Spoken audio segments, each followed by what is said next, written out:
andsid keedis. Keerleb kokk, et higi voolab, sipsti suhkrut soksti soola.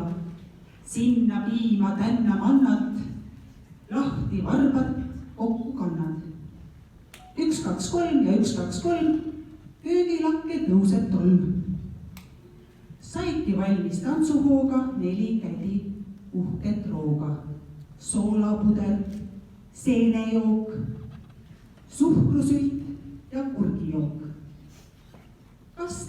Kes neid juhtub korraks sööma, hakkab kohe tantsu lööma.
Suur aitäh. Miks sa valisid üldse Pärnu Kutsehariduskeskuse oma õpinguteks, oma koguõpinguteks?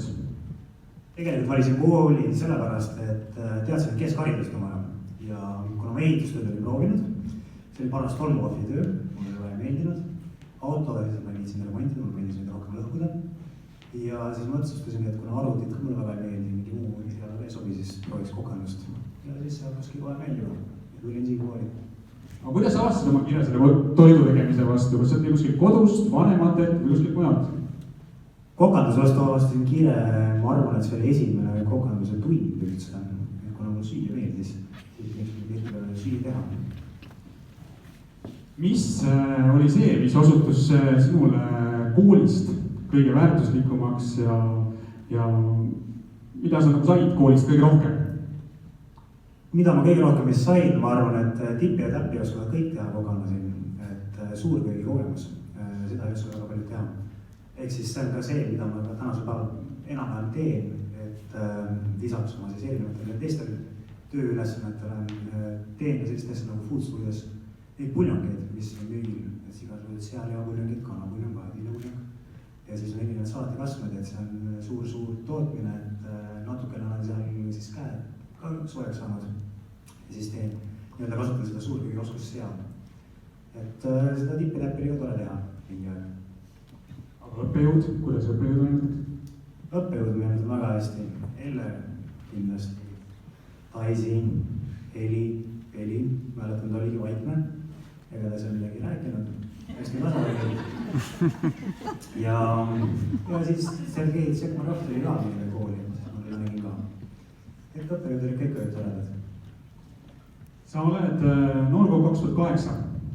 Miks noored peaksid võistlustel osalema, ennast osa võtma? Ma arvan, et võistlused on tegelikult see koht, kus saab ennast proovile panna, kus sa õpid ise ennast tundma kõige paremini. Ja kui sa usud, et sa suudad või kui sa nüüd piisavalt palju nendest usud, siis kõik asjad on võimalikud. Ehk siis noorkogu võistlused ei ole ainsad võistlused, mida ma terves elus on teinud, et ma olen väga palju erinevaid võistlusi teinud.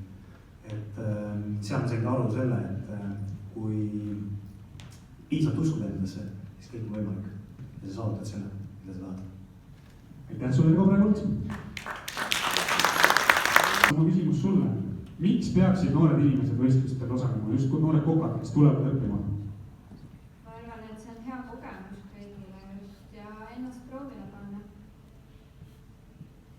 Sina oled töötanud Rudolf Visnaku käe all. Kuidas sa Rudolfit kirjeldaksid? Rudolf on väga hea peakokk ja temalt on palju õppida. Ma ei tea, kas Rudolf on saalis, aga aplaus sellest. Oled töötanud Helsingis, Michelin Terriga restoranis, Olo, legendaarse peakoka Pekka Terame käe all. Mis kogemused see sulle andis ja mis sinuga peale seda juhtus?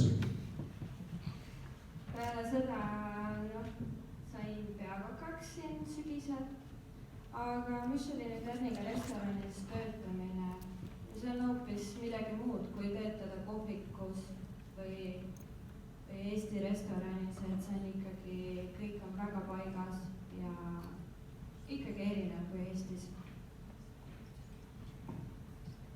Milline on sinu enda jaoks kõige huvitavam ja õpetlikum kogemus läbi sellise karjääri? Kõik need kogemused kokku erinevate peakokkade juures töötamised, et Rudolf Visnaku käe all õppida, temalt nagu tema parimad omadused võtta ja õppida nendest. Dmitri Haljukovi käe all õppimine, et see on nagu väga oluline. Aitäh, Karolin. Ja liigume edasi Kristiina juurde. Ma küsin kõige algalisema küsimuse, et kuidas sina sattusid kokaäriala juurde ja miks just kokandus? Ma ei tahtnud kokaks saada. Seda on siin paljud täna öelnud. Ehk siis ma tahtsin saada Tartu Kutsehariduskeskusesse pagarkondiitriks. Aga kuna ma ei tahtnud kodust ära minna, siis tahtsin Pärnusse tulla kondiitriks. Aga õppe nii-öelda grupp oli täis, siis võta see kokk ja mitte midagi. Ja siis ma olin siia kokaks. Ja valisid just Pärnu Kutsehariduskeskuse, sellepärast et? Ma olin kodule lähedal. Hea valik. Sa oled osanud ka päris mitmetel võistlustel. Et kui oluline on sinu jaoks meeskonnatöö võistlustel? väga suur. ilma meeskonnata ei toimeta mitte midagi seal. sa oled teinud ka süüa presidendi vastuvõtul aastal 2017, et soovisid suupisteid. Kas see oli kuidagi teistsugune, kui teha igapäevaselt süüa? Eks ta ikka oli jah, veidi teistsugune, et see kogused, mis seal tegema pidi ja kui palju pidi käsitööd tegema seal, need peldikorvikesed nagu Sergei ja Marina ja kõigiga me seal tegime. Et see oli ikka üks suur ettevõtmine. Aitäh sulle, Kristiina, ja liigume edasi Rauno juurde. Rauno, sa alustasid päris varakult enda karjääri, 16-aastaselt, kui ma ei eksi. Just. Kust tuli huvi?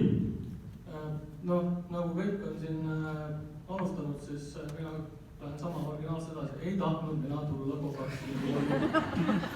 Aga kuna õigel ajal ei taivanud koolipinki nühkida, siis kokk oli suht ainuke valik, mida mulle pakuti. Ja öeldi, et näed, et kui tubli oled, siis aasta pärast võib-olla saad vahetada. Ja terve see aasta ma siin koolis olin ja mõtlesin, et nalja ka, kui mina kokaks hakkan. Ei, see ei ole see. Teooria oli iga. Kooli praktikatunnid olid ka, so-so, et ikkagi ma saan aru, et kokk peab oskama akli ja kastet keeta, aga ei pakkunud pinget. Ja siis tuli esimene praktika, läksin kohe kooli kõrvale Pärnu hotelli.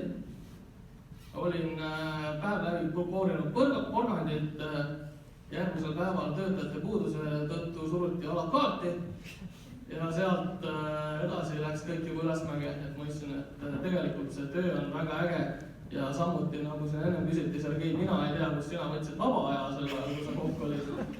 Et suvel töötad ikkagi 300 tundi ja see on okei.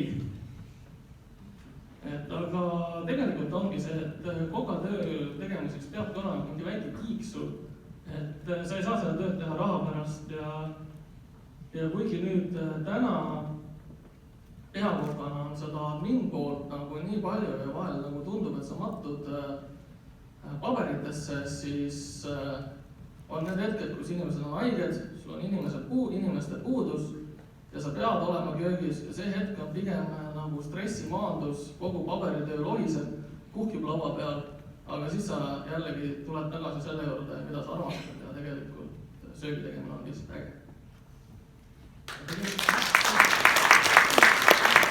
Facebookis vaatasin nimelt